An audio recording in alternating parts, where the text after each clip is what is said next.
welcome back to another former player interview on Red Tinted Glasses. And Callum, today we're delighted to be joined by a former Aberdeen Academy graduate as well. Yep, great news, moving up in the world. That's the fourth former player interview now, we're flying. Yep, so Jack Grimmer, welcome to the show. Thank you guys, thanks for having me.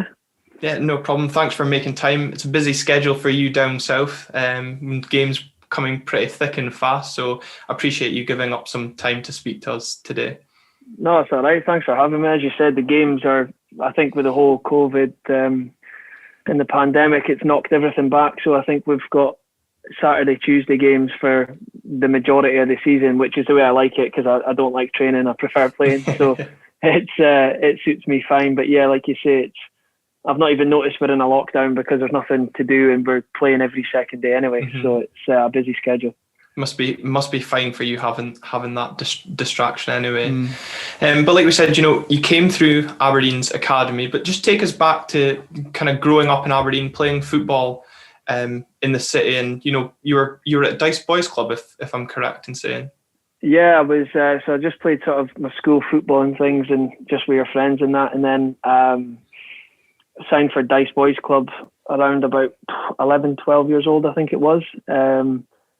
And then it was Dice and Albion at the time. I'm not sure what it is now, but I know Dice still do very well. And it was Dice and Albion at the time, and it's such good days. When you're younger, football just has a different meaning to when you're a professional. And I played obviously up front, and which got me seen by Aberdeen. And I think I was about 14. I went in and signed and met Neil Simpson, which for me at the time was just this mind-blowing thing that he was, the coach, and I think he overseen the youth development, and it was a real, just the start of what would be, one hell of a journey, I think, and such fond memories of things like the Galway Cup when we were younger, and playing Rangers was always a big thing when we were younger as well. It was such a nice thing to do, and yeah, just that was the sort of start of my journey that eventually led to me luckily making my debut against Rangers at Ibrox. Mm-hmm. What's it like sort of playing, obviously, with Neil Simpson as the head of youth development, obviously a young player coming through, he's a club legend. What's that sort of like with him to look up to for advice and that kind of thing? Yeah, it's like you said, a club legend, and I don't think especially at that age, I think you don't realise just how much of a legend he is until I've got a lot of older family friends through my mum and things, and you realise like the way they speak about him, just how big an influence he is at the club, and to have his expertise, overlooking your games and things, and it just always made me want to run faster, run more, tackle harder, and really sort of impress him as much as you can. And even now, when I still bump into him, it's nice to say hello and catch up, and you're obviously not doing that as much now given the situation, but when you bump into him, it's nice to see him and catch up about old times. Mm-hmm. It was a pretty good group that as well, around the time coming through at the youth ranks at the club. So yourself, Fraser Fyvie and a few others. That must be a pretty decent team to play in. Yeah, it was. We had, I think it's class, to be honest. I mean, that's why I'm a Cove Rangers fan as well, because Jordan Brown, Mitch Megginson, and Jamie Masson, everyone, Fyvie, of course, and it was a really good group, and it really gave me something to focus on and something to drive towards, because they were obviously older than I was, and I think I found that you had Ryan Jack, and then you had sort of Fraser Fyvie that chased Ryan Jack, and then for me it was about chasing Fraser Fyvie and trying to, anything he did or the way he was seen and try and emulate that. And although we've all sort of had very different career paths, it was starting out together at Aberdeen is some of the memories you have from putting up goals and carrying goalposts and things. It's great times. Yeah, it really is. And you said you signed for the club as a striker from Dice. What prompted you then to drop back into right back, which is where you are now? Yeah, I think probably the lack of goals. To be honest. I think it was just brought up as a sort of willing, hard-working runner, and I was big for my size, which at that level was huge. And then I think I made my debut up front, and then I sort of converted to a winger, and and then just sort of moved back into right back. And it was always a position I felt comfortable with because you got to do the attacking side of the game, but you weren't necessarily relied on for goals and assists, which, I think is not I'll happily say it's not the strongest part of my game, but it's something that I've then felt comfortable with. And I think coming on to the play was something I preferred rather than, having your back to goal or especially being wide in the touchline. So it's just something and then when I moved down to Fulham, that sort of accelerated a lot more, and it was a position that I sort of made my own and even dabbled at centre back quite a few times. So it's I think it is good, and any young player I'd say that's coming up is to try different positions, because in main football, as long as you're playing, it doesn't matter which position it is. As long as you're getting that shirt every week is the most important thing. Definitely. And what about, when you were in the youth team, obviously you didn't have Cormac Park, so what was that like then, playing at Balgownie and the different pitches that came with that? Yeah, it was, it's funny, like it's, because obviously just till recently, they still, I think, drove to either the barracks or to Balgownie or wherever it was. And it was something that, it was nice. It was a nice connection. Now it's totally different because they'll be at Cormac Park, and I've never been there, obviously, but it was a nice connection. Still thinking, oh yeah, like I remember doing that when I was there, and it was just different, getting the minibuses and loading up the minibuses, and I think that's the biggest difference. I think I remember when I came to England is that the young players never really had many jobs, and whereas I was brought up with cleaning boots and doing kit and cleaning the boot room and cleaning the changing rooms, and I think it instills a sort of discipline and from a young age, and I think that's probably why you see young players coming through in England and they don't have that, and it's clear to see that they don't have that, and I think that's always something that I was almost grateful for, that I had Neil Cooper shouting at me if I didn't clean the boot room enough, or you had players shouting at you if you hadn't cleaned their boots properly, and it was a nice upbringing, it really was. And I think especially when you see academies nowadays, like some players join us on loan and they've got soft cores and you can tell it a mile off, and I think that's something that, whether it's been Scottish or not, I just don't think you're born that way or you're raised that way. Yeah, definitely. And who are the players you would clean the boots for? I remember I used to clean Charlie Mulgrew's, and he asked to borrow I always remember he asked to borrow one of my pairs of boots, and then he scored 3 and 3. And it's safe to say I never seen that pair of boots again. He then kept on the rest of the season, and I always remember he scored a belt of a free kick, and yeah, it was just who else did it was like Chris Maguire was another one that I cleaned, and which I'll never forgive myself for. No, I'm joking, he's all right, but it's one of those things I always think that now, when you're growing up, and it also helps you build a relationship with first team players, which is the most important thing. And like I say, I don't miss the boot cleaning days when players didn't think they were soft enough or anything. Like, it's just it's horrible. Sort of almost like old school apprenticeships that they used to have down the road as well, which obviously they don't have now. So good to see that it's still happening up here, I suppose. Yeah, exactly. It is, and even things like, I remember you used to wait for your Christmas bonus if you did a good job all year, things like that. And I just think I just hope those things don't go out the game, because the way life's going, things like that are going out the game. Yeah. And I just think the way it instills that sort of discipline early on, because you're lucky enough to be playing football as it is. I mean, if you have to sweep a changing room, it's not the end of the world. But down in England, it's safe to say it just doesn't seem that way at all. You said when you were kind of growing up in the academy, the Rangers games were something that you looked forward to. You made your Aberdeen debut at Ibrox, age 16 years old. Just what was that like, the build up to that week? Did you know that you were going to be involved, like travelling down and be involved in the first team squad that day? Yeah, I think I'd been very fortunate. Mark McGee, who was the manager at the time, had sort of taken me down on a couple of away trips. He took me to Parkhead actually, but I was only 15 at the time. And on the bus down, he came up the back of the bus and was like, "Oh, I'm really sorry, I found out that you have to be 16 to play in the Premier League. And I was like, oh, brilliant. Like, what am I doing here then?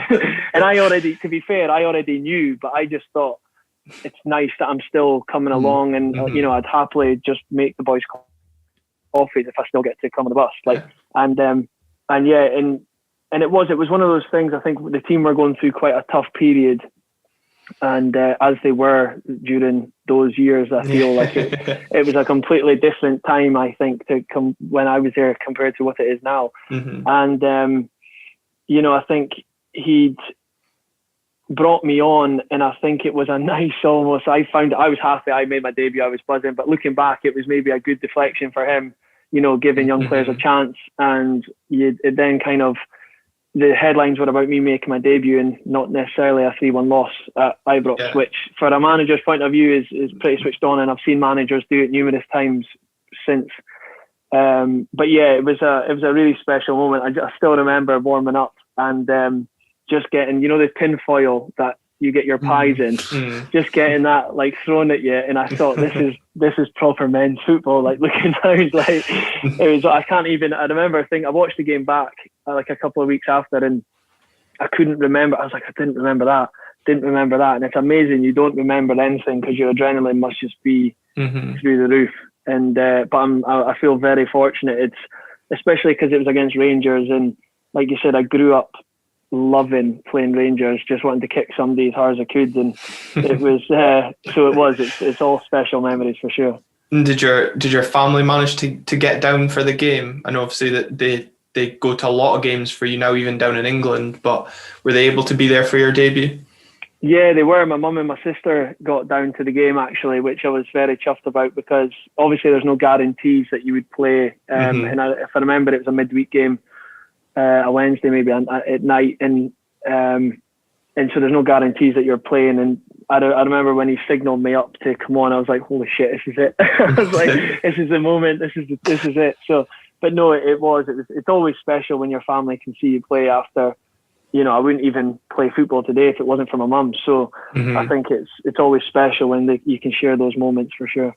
Yeah, because you still see your sister's support now on social media when it comes up to big games. Yeah, she's all over it, isn't she? Yeah, so we know how, and as well, like we'll come on to it later on in the episode. But when you won promotion with Wycombe, you see how much it meant to you and your family. You FaceTiming them from the Wembley pitch, so it is quite evident how supportive they are of you in your career.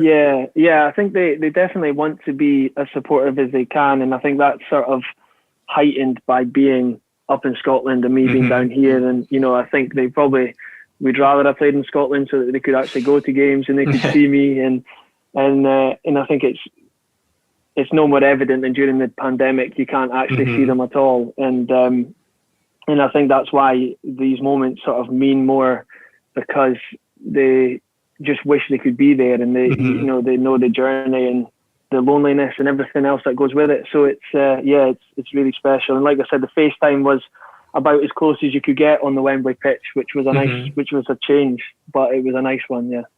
Yeah. So you said the nerves were really like there at your debut at Ibrox, but how did that compare a week later when you made your home debut? Yeah, I think it wasn't as daunting, because you didn't have 48,000 Glaswegians screaming at you wanting to kill you, but it was more of I remember feeling just buzzing, because it was Pittodrie. It was like where I'd wanted to make my debut. I didn't want to make it at Ibrox or Parkhead. I wanted to make my debut at Pittodrie, but I'll take my debut wherever that is, as long as I get one. But it was more just a buzzing feeling. And just I remember going on just thinking, run around, and just if you get a half chance, just pull the trigger and hope for the best. And unfortunately, I don't think the game went our way either. And I think that one was more buzzing. But I remember when I made my home debut and I started against St Mirren, and that was like, I remember the Craig Brown told me I was starting, and my stomach literally fell out. Like I was so nervous, it was unbelievable. I can't even explain the feeling. And but yeah, it was just one of those surreal moments that I'd got the start that I'd wanted for the club that I'd supported since however long, and it was a special moment that I look back on. Yeah, definitely.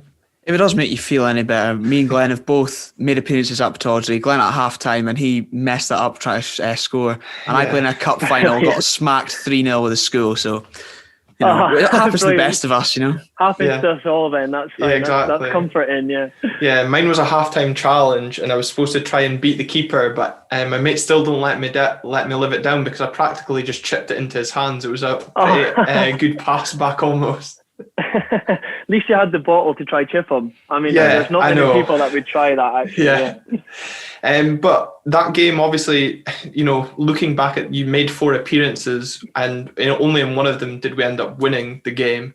But despite the game not going well in your home debut, I was saying to Callum earlier before we were recording this that my recollection was when you came off in that game, there was people, around me and around the stands, giving you kind of a standing ovation and applauding the effort you put in. And I think it's quite evident that, fans appreciate the effort that young players put in and like to see young players, develop. And I think for you as well, like, that must have been nice if you even remember that, or got it to come off.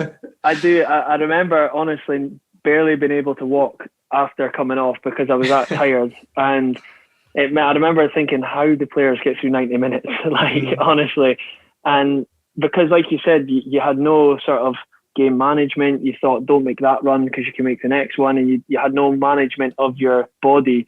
It was literally just run as fast and as hard as you can all the time. And I think, like you said, I do remember the atmosphere. And it was, I think, just the sign that fans see a player that was born and brought up an Aberdonian and given everything, and whether that's good or bad on the ball, he gave his everything. And I think that's sadly probably something that's going out the game nowadays. And that's why I like playing at Wycombe as much as I do, because I think that's, the gaffer always says, that's the baseline. If you give everything, doesn't really matter what happens with the ball, because I'll be happy because you gave everything. And it was a special moment. I didn't like the fact that I got subbed, but to get even like an applause, even when we were losing, was still a nice moment. Yeah, for sure. Yeah. And then, sort of after those 4 appearances with Aberdeen, move to Fulham came about. How did that all come about to start with? And other than not having to train at Balgownie, what was sort of the appeal of Fulham in particular? It was. I did miss the buses and I missed loading the kit. And I still remember when I came in and the fridge was empty, and I filled the water in the first team fridge in the changing room. And I think Conso said, "Oh, the fridge is empty," and I was like, "Oh, I'm going." I was like, "I'm leaving," and obviously I was buzzing. I was thinking, I don't have to fill the fridge anymore. And yeah, it was a weird one, because we'd actually played in the Galway Cup, and we'd played against Fulham, I think, and they'd brought up data and things like that about how they'd watched me since that, and I was 14, 15 at the time, and showing sort of that in depth, and it was never a you see comments and that, it was never a thing about going down and playing in their first team. I knew that. I mean, they were a Premier League team, and I couldn't even get in the Aberdeen team at the time, and it was a sort of analysis and in depth, and they flew up and they showed me all these things and that, and as an 18-year-old, 17-year-old, I was like, wow, like, you've actually watched me for this length of time, you actually know like what my game's about and things like that. And it was just a challenge. I thought, for the main reason for me was because people thought that I should have stayed and played, and I always say, but I wasn't playing. I wasn't getting the opportunity. I'd made my debut, and then by the time I was 18, I'd only played 4 times. Yeah. And for me, it was you're not even sure if this chance is going to come up again. For sure this chance is probably not going to come up again. And for me, like all players kind of think it's too big an opportunity to pass up. And I had other interest as well from Wolves and Stoke at the time, who I felt sort of, it's different now, but back then they kind of suited my footballing culture and upbringing a bit better. The way their first teams played, it's different nowadays. But whereas Fulham were this free-flowing passing side, and had foreign players left, right, and centre and things. And but it was just the sort of in-depth analysis, and this Malcolm Elias was a scout that I still keep in touch with, that he came up and I'd seen him at Balgownie and I had no idea who he was, and he came up and spoke to me with my agent at the time, and because it was a big thing. Moving away at that age is such a big thing. Although you feel like you're an adult, you're an absolute child, and living away was the biggest thing that made me grow up quick. And so yeah, it was such an interesting opportunity that I just felt like I wasn't going to be able to pass up. Yeah, I think, like you said, these sort of opportunities don't come up often for footballers, and it's kind of do I or don't I. And one thing, you look at Ryan Fraser when he went to Bournemouth, he got a lot of abuse. He'd just broken into the Aberdeen team. Okay, like unlike you, was kind of playing a bit more regularly. But I noticed, like, you were quoted as saying that you also received like some kind of abuse as well, personal as well. And one thing you said was, I'm going to go and prove people wrong that this move is what is best for me. And I think it's safe to say, you've developed a decent career for yourself down in England. So it's probably safe to say that you have proved those doubters wrong. But just what was it like dealing with the abuse at that young age, Oh, like it was, especially because I find that it was at an age that, we weren't really accustomed to social media like we are now. And I think people just used and abused. They still do, but they did a lot back then as well. And I think it hurt more because, you get abuse off of, say, a Rangers fan or anything. It doesn't matter. But if it's an Aberdeen fan and you're from Aberdeen, it cut me deeper than other abuse did. And I think it was such a big thing at the time. And it obviously didn't help. Probably, Ryan Fraser, like you said, left. Then Fraser Fivey left, and then there was a few players then left after me, and you all kind of get grouped together, and it just shows you there's no real right answer, because Risey's career to my career to Fivey's career to Ryan Jack's career to Scott Wright's career to Scott McKenna's career, like everyone's careers is just so different, and I think you just have to make the choice with the cards that you're dealt, and if it works, it works. And I think I'm glad that, if anything, I made a life for myself down here. It's now 8 years I've been down here, and as much as the homesickness maybe would have taken me back up the road, I managed to stay down, and now my fiance lives down with me, who's from Hazelhead, and both of us have made a life down here for ourselves. And it's not to say we're not looking forward to hopefully getting back. That's for damn certain, because you do miss it. You miss seeing your friends, your family, and the game in general. So, but yeah, it's always an interesting story, sort of thinking back to I wouldn't even call it that abuse, because it wasn't bad abuse, but because it was from your own fans, or what I felt like with my own fans, it was always going to hurt more, I think. Yeah, probably not like levels of abuse that Scott Wright's currently facing anyway. Yeah, like that's the thing. That's what's going to happen when you sign for Rangers. I don't care what anyone says. That's just, I think anyone knows that if you sign for Rangers, that's what you're in for. And I think as long as you know that and you go into it with your eyes open, then that's, you can expect that and take that as it is. Definitely. Moving away slightly from the negative aspect of the Fulham move with the abuse and things, a very good Fulham side, played 17 times for them. How did they help develop your game, do you feel?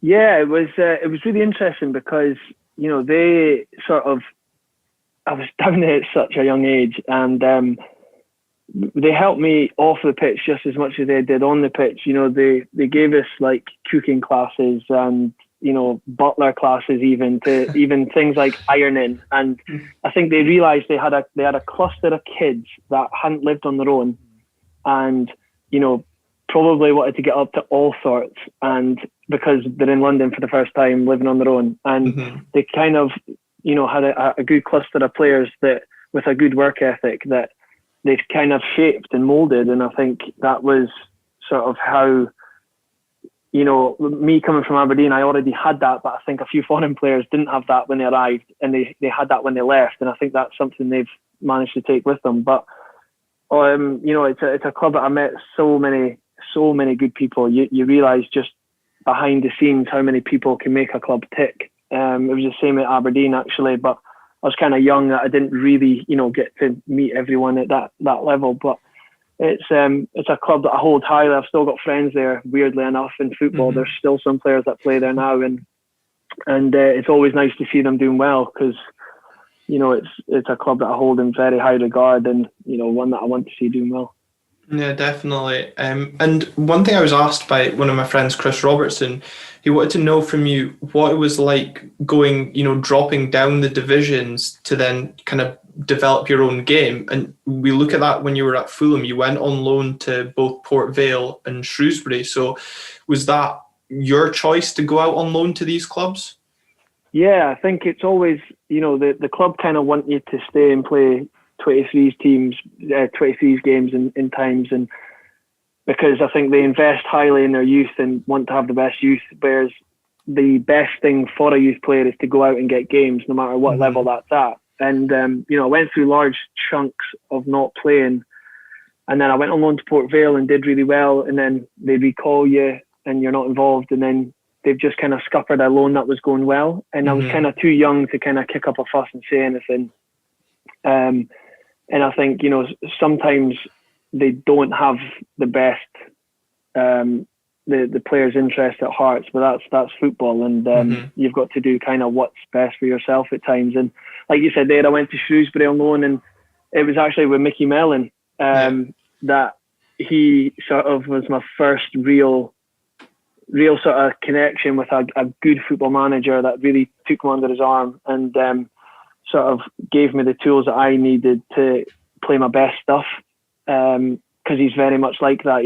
He's a great man manager that likes his players being together and things like that, and it definitely sort of gave me the confidence that I still carry with me today, because he was like almost like a father figure. You just wanted to do well for him as much as you could. And even speaking to Sparky McNulty, I think he's still the same just now. He's very loves to get his players together and things, and get them fighting for the badge, and that's why I hope they go on to do well this season. Yeah, I think he's a bit misunderstood maybe by Dundee United fans just now. Obviously, they can't get into the games and the results aren't going the way that they were hoping for appointing him. Yeah, I know. It's always tough, because I think they have just been promoted, but it's important to try to keep that momentum going. But when you lose, I think, Robbie Nielsen and that, there's going to be a change, and it's you've got a new manager with new ideas, and if that didn't suit last season's ideas, which got you so much success, then there's obviously going to be people that disagree with it. But I just hope he's given time, because in football you never get time. I mean, you never get, like normally you don't ever get time, but it's so I just hope he gets that time to kind of get his, and he's got a great team there. Like Sparky, I'm sure he'll start scoring goals, and if he doesn't, then there must be something wrong there, because I honestly thought Aberdeen were going to be interested in him, especially now given that they've just sold Cosgrove. But yeah, like I said, he's got a great team there, and I just hope that he gets the results that he deserves. Yeah, and Shrewsbury must hold some fond memories for you. Over 50 appearances there, and you liked an FA Cup goal at your time at Shrewsbury as well. The winner against Sheffield Wednesday must be a high memory for you there. It is, yeah. It was my sort of first taste into like a proper like cup game, of like a proper cup upset, and to score the winner was just unbelievable, as you can imagine. And it's still something. I got a throwback. I think it happened last month actually, and I got a throwback about it. And every year you watch it and you're like, yes, like that was such a good day, because in football there's so many lows compared to highs. So when the highs come around, you have to savour them. And I've been fortunate enough, I've actually had quite a few, more than most, I think, which, I do feel very fortunate though, because you see just how many lows there are in general. So it gave us, I remember it gave us Man United in the next round, and I was so looking forward to the game, because I'm a Man United fan as well. And it is the least I've enjoyed a game of football in my entire career. Like, when I say we didn't touch the ball for 90 minutes, it was built up as this massive occasion. I think we'd played Chelsea the season before, Jose Mourinho's Chelsea.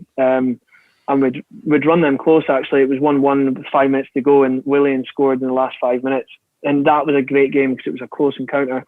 Man United turned up, popped the ball, and it was just, I think they needed a result, and they came and did a very professional job, and it was a very humbling experience, seeing the levels that you need to get to.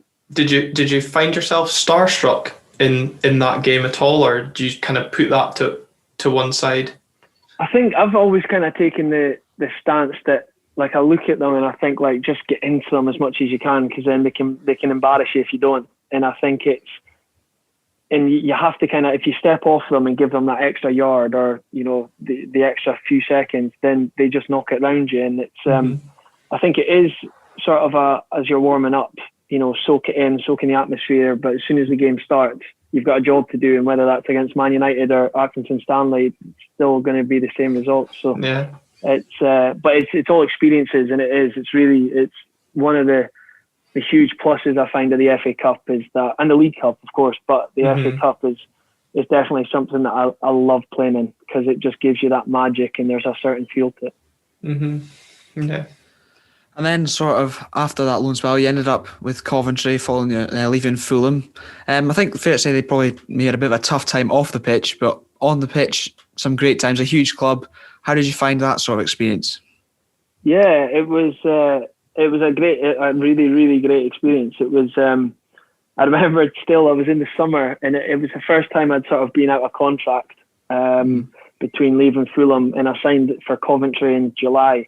And I was just running in West Hill. I was actually training with West Dyke in West Hill. Shout out to West Dyke. They'll be disappointed to miss out on your signature then. yeah. And my mate was like, "Do you fancy it?" Like, and I remember like training with them, and it was nice that they let me come and train and stay fit. And I was speaking to different clubs, and nothing kind of felt right. I just needed somewhere where I was going to feel content and happy and play.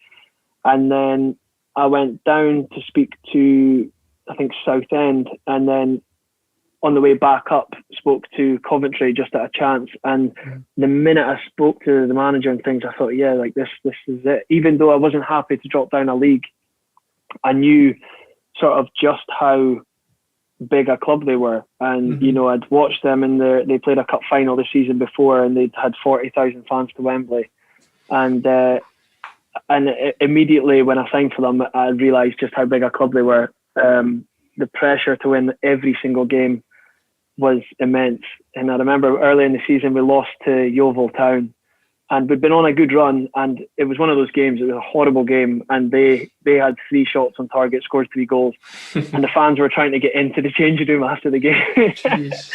And I remember thinking, yeah, I was like, this is what you signed up for. This is the pressure you need to deal with, and we all kind of looked around and said, that's not going to stop. So this in here needs to change, and we really stood up to it that season, and the playoffs is really the best way to. I mean, if you offer me to win the league, I'd obviously want to win the league, but the playoffs is such a special way to get promoted, because it's after such a long season, and it's such a build up to one game. And the thought of starting the next season in the same league to do it all again, or to get that jump, and yeah, I was gutted that it ended the way it did, because I didn't play much the second season, but it was still I've got really fond memories of my time there for sure. It's not just the playoff, but it was also the FA Cup. You popped up there with a winner against Stoke as well. I know. I don't you know and what that it competition is. have got a good affair. I honestly don't know what it is about the FA Cup, but like, I think, because even when we were playing Tottenham just there, all my mates were like, "You're going to score, you're going to score," and I'm like, "I've scored 1 goal in like 3 years. Like, I'm not going to score." It's not stopping Becky Christie putting money on you every week. Yeah, yeah. She sent me that actually, and said one day it's going to pay off. Yeah, like, it's not going to be any day soon. Like, so it's I'm saving my goals for when I come back to Aberdeen. That's for sure. That's fine. Yeah, but no, it was a really sort of, and you know, even when I played at Port Vale and Stoke are sort of arch enemies, and even all the Port Vale fans loved that I got Mark Hughes the sack and that night, and it was around about my birthday. My family were down, and it made for just such a another high, which I'm very grateful for. Looking back over my career, these are the moments that I'll value, and then going on from that to, it was just a whirlwind of a season, because to go from that to then up to Wembley and then score at Wembley was just a feeling that you'll never get over. Yeah, you lead nicely into my next question. Thanks for that. Yeah. You made into the PFA Team of the Year that year as well, but like you said, scoring at Wembley, and it wasn't a bad goal at all, Jack. Finding top bins just about, but your family as well there to see it. Just what was that whole day like? Because safe to say, I think Exeter were probably seen as the favourites for that game. Yeah, I think they'd been there the year before. In the same position in the playoff final, and lost to, I want to say, Clark Robertson's Blackpool, actually, if I remember rightly. And I remember that we kind of instantly thought, if we score, they're going to fold, because they're going to think not again. And that was the kind of talk at half time.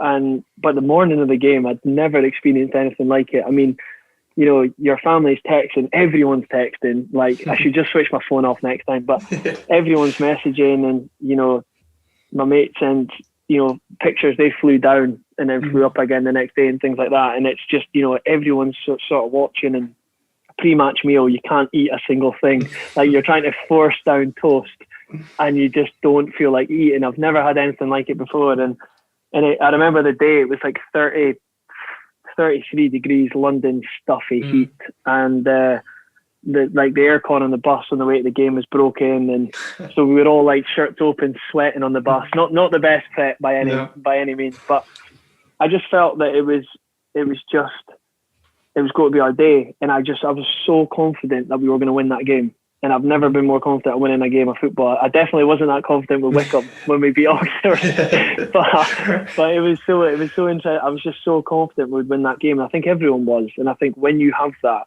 for the first goal, our centre back takes a touch and whips it into the top corner, and you think, yeah, it's going to be our day. And I remember after I scored the third goal, I thought, right, this is 3-0, the game's won. Soak it in, take it in as much as you can. And I remember I walked to the side to pick up the ball for a throw-in, and there was a guy sitting in an Aberdeen kit in the Exeter end. And I looked up and I was like, "Morning, Dons." And it was one of those things I always remember. And I watched it back the other day, and you can see the Aberdeen kit in the stand, and it's just such a special day. And like you said, scoring was just, with my family there, was just a feeling that you cannot describe, that's for sure. And I suppose your successful time at Coventry then led to you joining Wycombe, which you're still at now. What made you join Wycombe? Yeah, it was kind of a weird one, because it was obviously the next time I found myself out of contract, which is a horrible situation, as you can imagine. You just tell yourself that everyone's going to forget about you. It's horrible. And I'd met with a few clubs.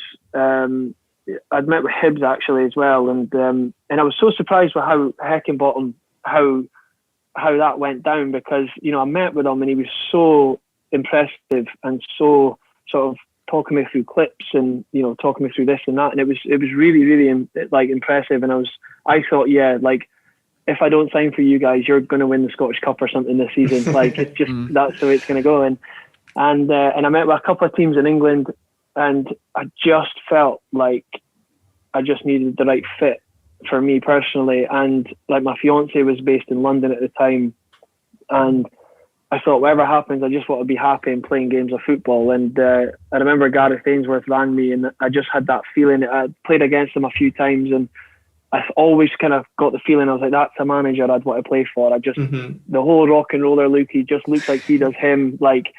He just looks an interesting character. And I remember when he phoned me, and my fiance Sam was making breakfast, and I just thought, I came through and I was like, that's it. I was like, I think this is it.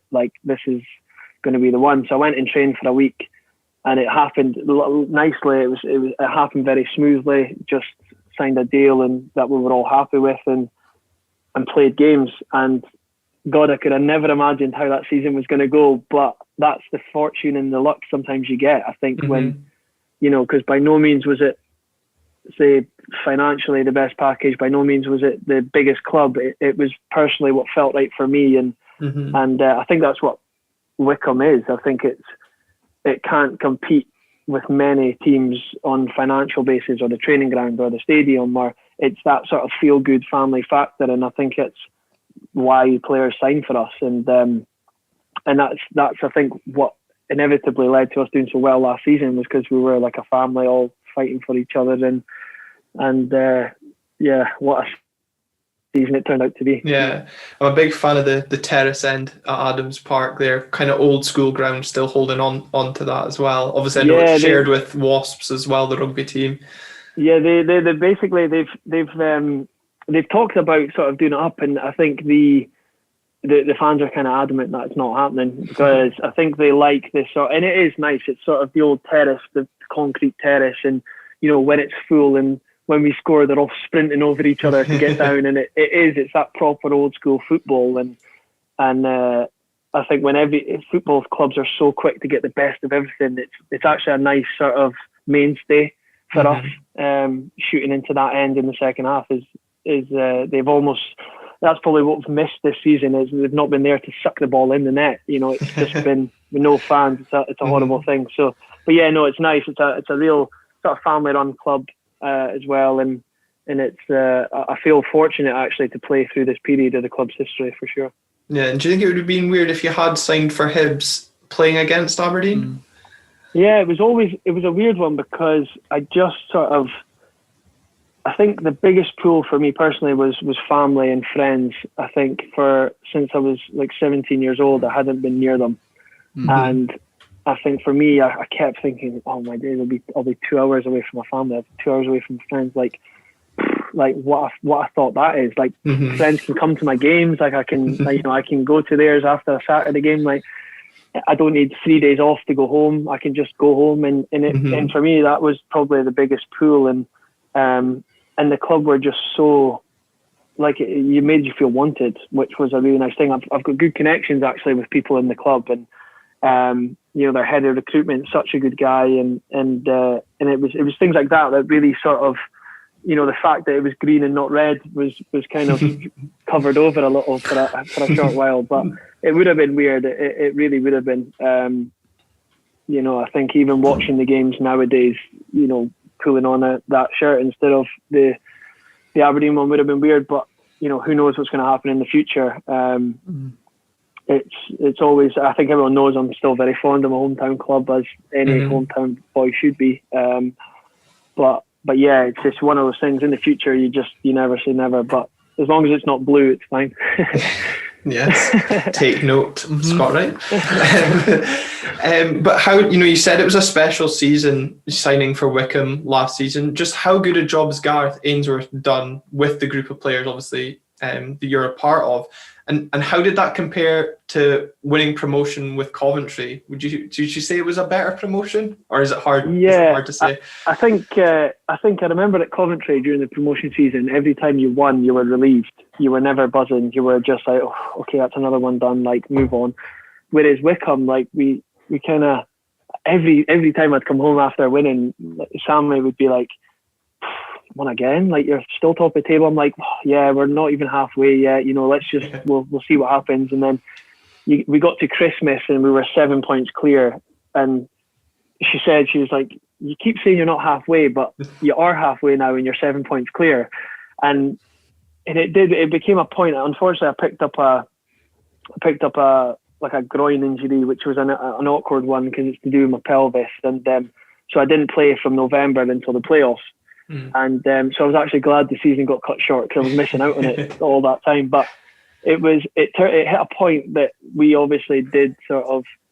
We were just kind of ticking along nicely and no pressure, and then it hits a point that you think, well, you are halfway. You've been top most of the season. You need to hold on to this, and I think that's a tough pressure to play with. I mean, big teams and big leagues play with that all the time, and I think maybe the break came for us at quite a nice time. Looking back on the way the form was, and we were missing key players going into the next few games, and I think the pandemic gave us the chance just to reboot, and everyone came back fit and flying, and ready for the playoffs. And I think we were still massive underdogs going into the playoffs.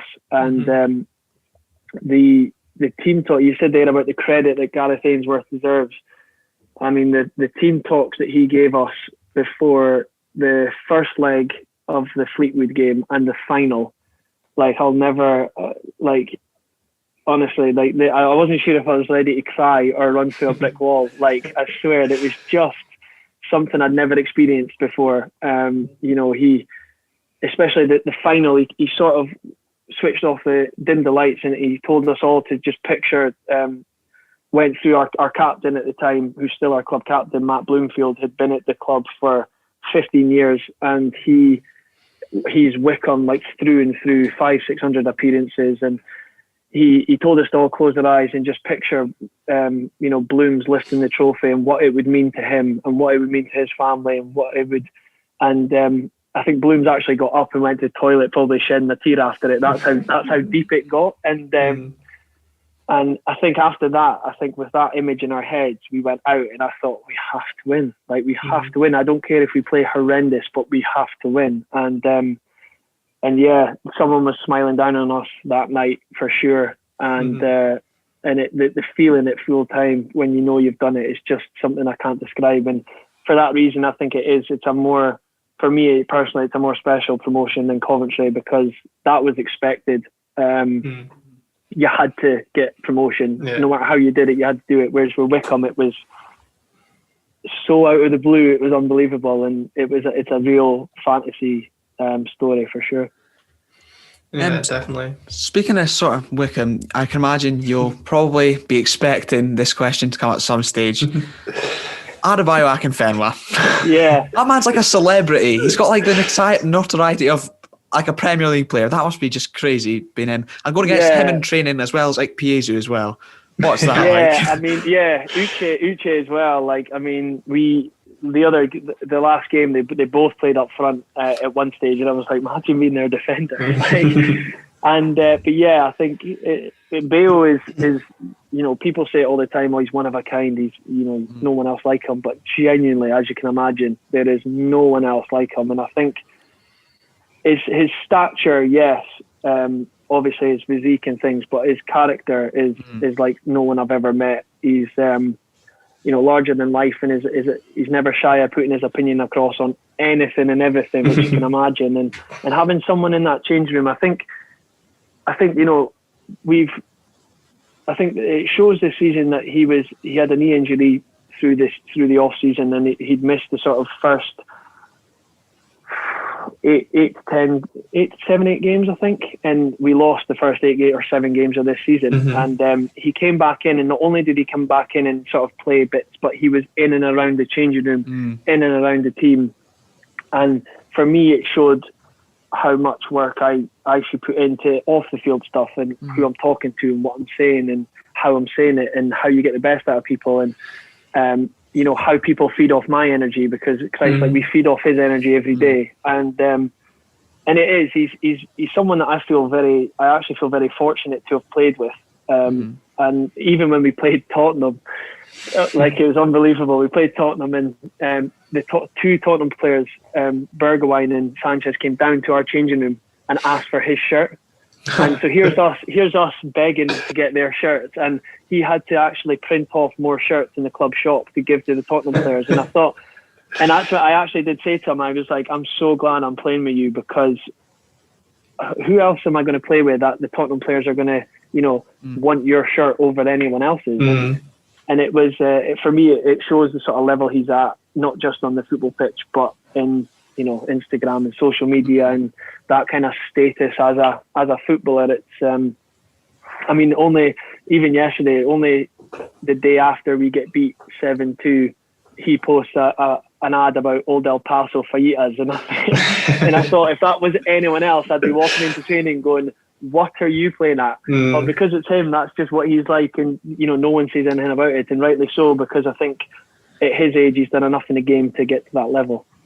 Yeah, and I wouldn't want to argue with him either. Anyway, to be honest.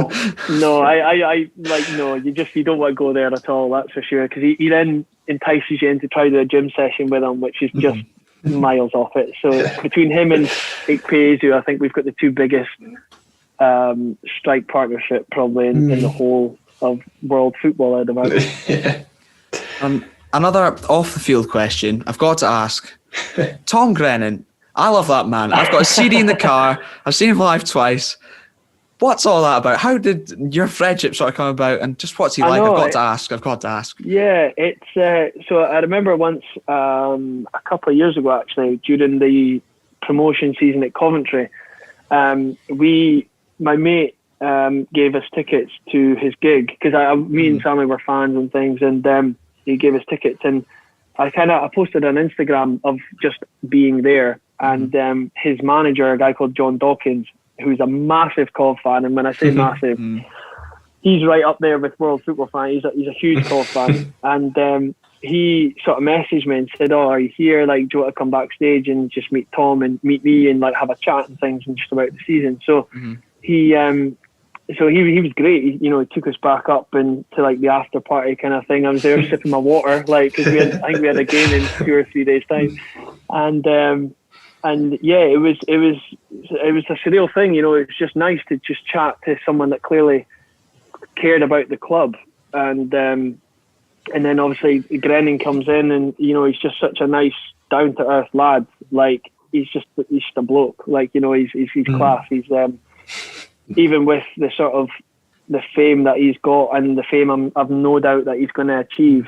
With them all, I just want to see them all doing well, because they're very much like that. He likes seeing you doing well and vice versa. And and it's a funny one. It is. It's just one of those weird things. And now, yeah, I just hope he goes on to get sort of as big as I know he can be, because he's an interesting character, and he's a Luton Town fan, which I don't like too much, but I think his second team was Coventry, and that's all that matters, I guess.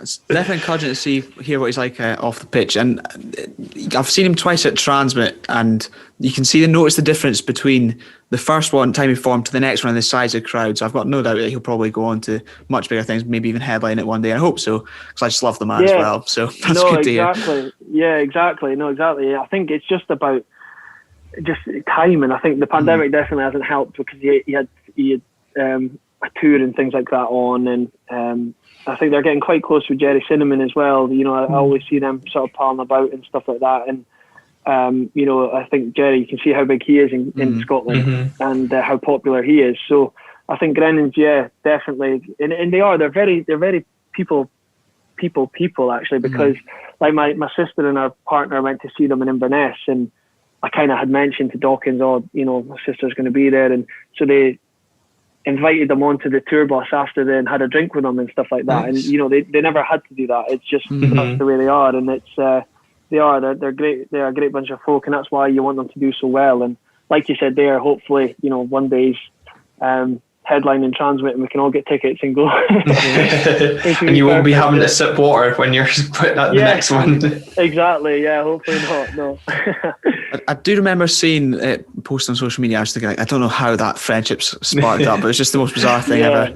Well, it's funny, that was the question that Calum said when I said, we're getting to interview Jack Grimm. He says, "That's great. I'll ask him how he's friends with Tom Grennan." It's so random. It is really random. But that's just, I think I've noticed down in England, especially, like it's definitely the same in Scotland. Like players switch all the time. Who knows him, and I think off the field as well. That's definitely a thing. I know Dawkins and Grennan, who know someone, who knows someone, and it's an interesting thing. And so I'll definitely get into some tickets for you for the next one. Well, whenever we get visiting, whenever you can tour again or whatever, it'll be good. Loving that. I'll ask you about football now. We'll go back to that. Life in the Championship with Wycombe. It must be weird playing in front of no fans compared to what you're used to, obviously. How are you finding that? And also, it must be weird playing against Spurs as well without any fans. Yeah, it's. I think I remember for the playoffs was our first taste of no fans, and because there was so much at stake, it didn't matter. It was just one of those things you got on with, and as long as you won the games, then it didn't really matter. But I think going into this season, I think obviously I want to stay up. just in general, and I don't want to go back and get relegated. But I think even more so because there's no fans, and I think you're probably looking at fans for next season, and it would just be weird if, you know, the club's season in the Championship, there was no fans and they never got to experience it with us. And it was good. It was okay at the start, but now I'll be honest, it's like, you know, it's just horrendous. Like it really, I can't honestly describe how horrendous it is. And I think especially for a team like us that, you know, we play off adrenaline and we play like we wear our heart on our sleeve, and it's, to feed off that energy is just, it's not there. And I think we got, I think 2,000 fans against Stoke early in the season, and we walked out to a standing ovation because obviously it was the first time they'd seen us since the promotion. And like we all got shivers. Like it was such a nice feeling. And I think for them as much as us, because, you know, they're obviously getting to see the team that they want to support. And I think when now we literally can't do anything. I think football's got to be that sort of out for people. And I think we were hopeful of getting fans back in at the turn of the year, but obviously that completely went to pot. And you know, only God knows when fans will get back in now. I've absolutely no idea. It's probably going to be next season, if that. So it just shows you, you know, football's football, but it genuinely is. It's such a cliche saying, but without fans, it's actually nothing. It's just 22 people kicking a ball about a pitch, and I think that's been proven by this pandemic for sure. I think it is interesting to hear you say, like, it started off feeling okay, and then now it's terrible now that you're used to it playing in front of no fans. Because that's how, I think, I speak for Glenn as well, how we feel as fans. When we first got football back, we were like, oh yes, brilliant. At least we get to watch it. We get to watch Aberdeen play or whoever. And it was a bit of normality back. But now, sitting at home watching is so dull in comparison. But it's interesting to see it here. It's the same. Yeah, you can literally just hear like players shouting and like you know, like managers shouting, and it's just there's no atmosphere, and it's painful. It really is. And I think that reminds me about another Gareth Ainsworth masterclass was that you know, he in the playoffs he touched obviously on the fact there was going to be no fans, and he said about our subs, you know, our subs and the players that weren't involved, like, can you be our fans? And I remember every tackle, every header, every pass, every shot, they were cheering as if we had fans, and they were nearly singing, like that's how much it was. And that first game we won 4-1, and it's little things like that I don't think you realise how important they are until you look back and you think that made a difference, you know. And it's in that, but obviously you can't do that for 46 league games, like, you know, because players are going to be angry, they're not playing, they're not going to sit there and cheer.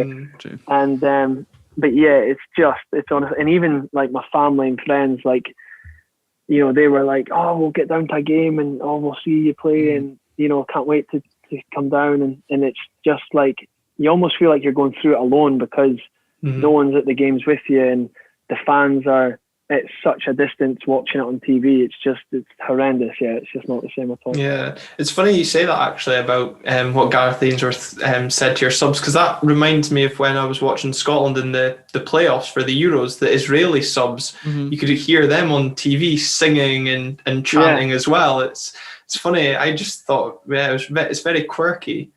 It is, and honestly, I remember like at halftime, the gaffer touched on it to keep it up for the second half, and he said that he's seen the Fleetwood bench looking, going, like, what are they doing? Like, why? And he's like, we've got them rattled, and that's it. And obviously, we ended up winning 6-2 or 6-3 on aggregate. I can't remember, and that was, you know, one of the pieces of the jigsaw that fit together so well. And then, sorry, Calum, so you were saying there about like the Spurs players asking for Akinfenwa's shirt. Did you ask for anybody's shirt from that Spurs game?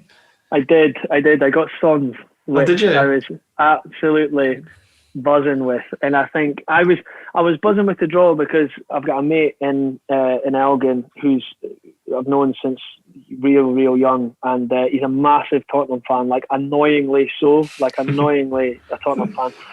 And he was actually down. He came down to visit me earlier in the season, and when Man United played Tottenham.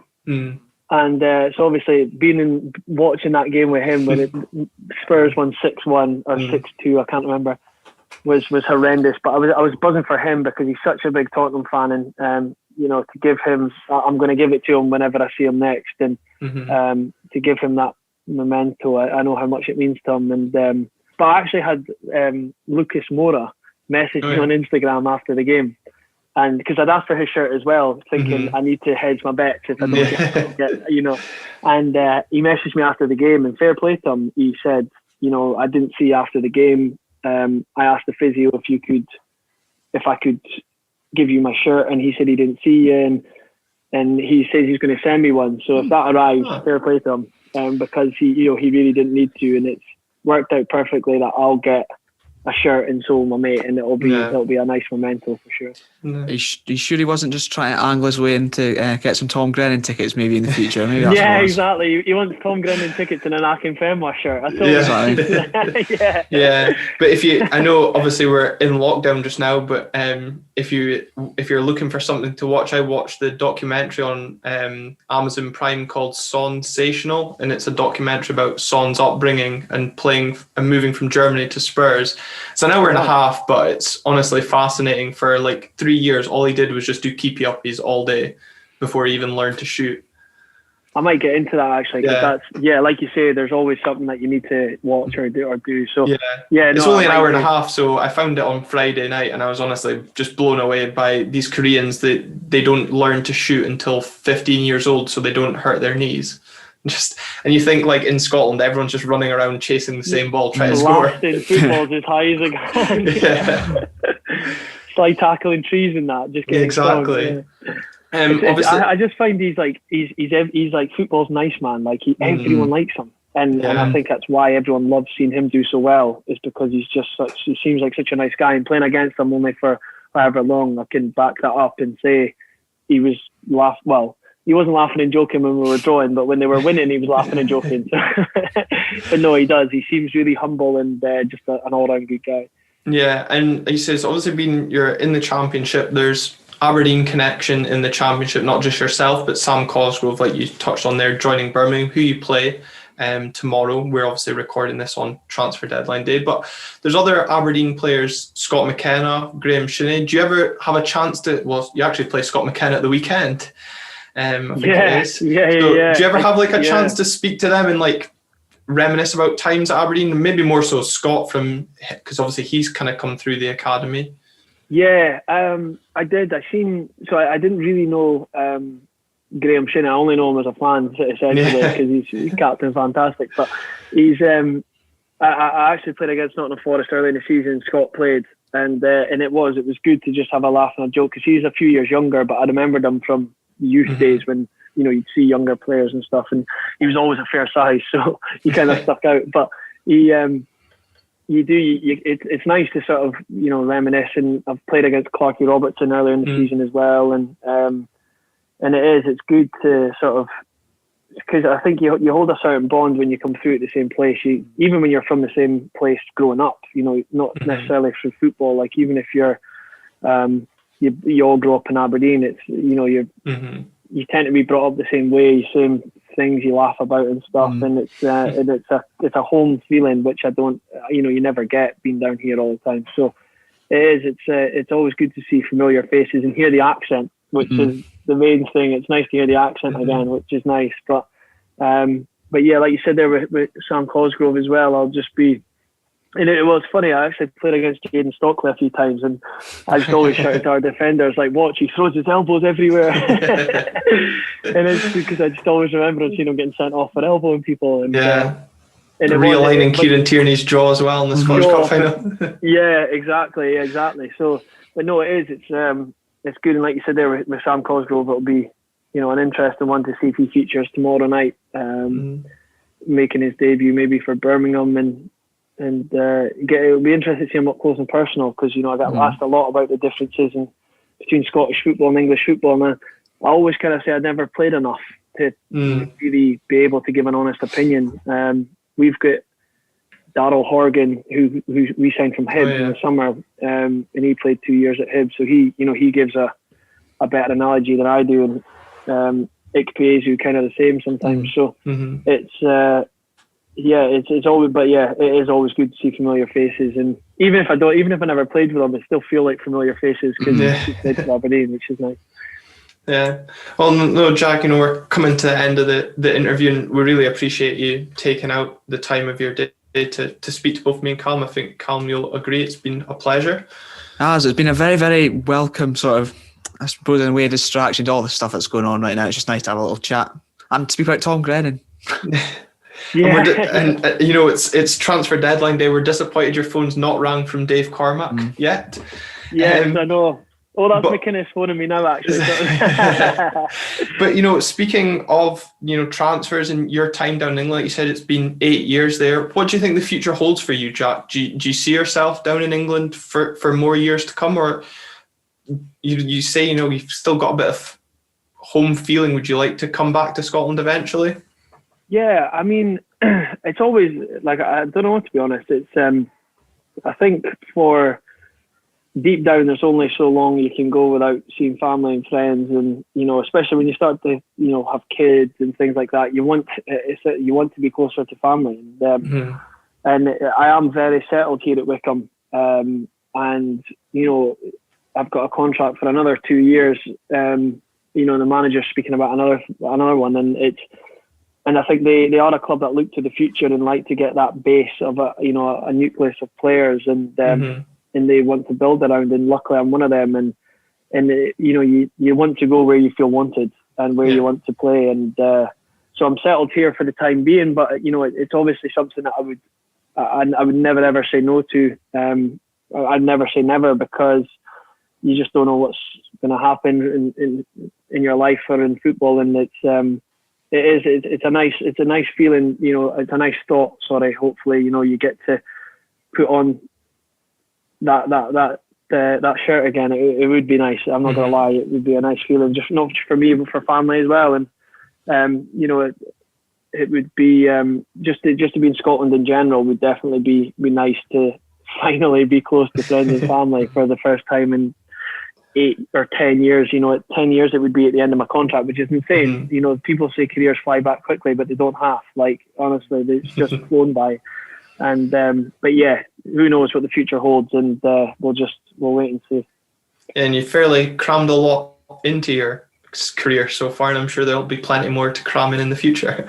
Yeah, here's hoping. Yeah, I've been very fortunate to have had the highs I've had, mixed in with some lows, and yeah, if I have half the highs that I've already had, I'll be doing okay. So yeah, here's hoping for more Wembley trips and FA Cup goals. That would go down nicely. Yeah. Well, Jack, from myself, just thank you very much for taking the time to speak to us. It's been an absolute pleasure. No, nice one, lad. Thank you very much for having me again. Cheers.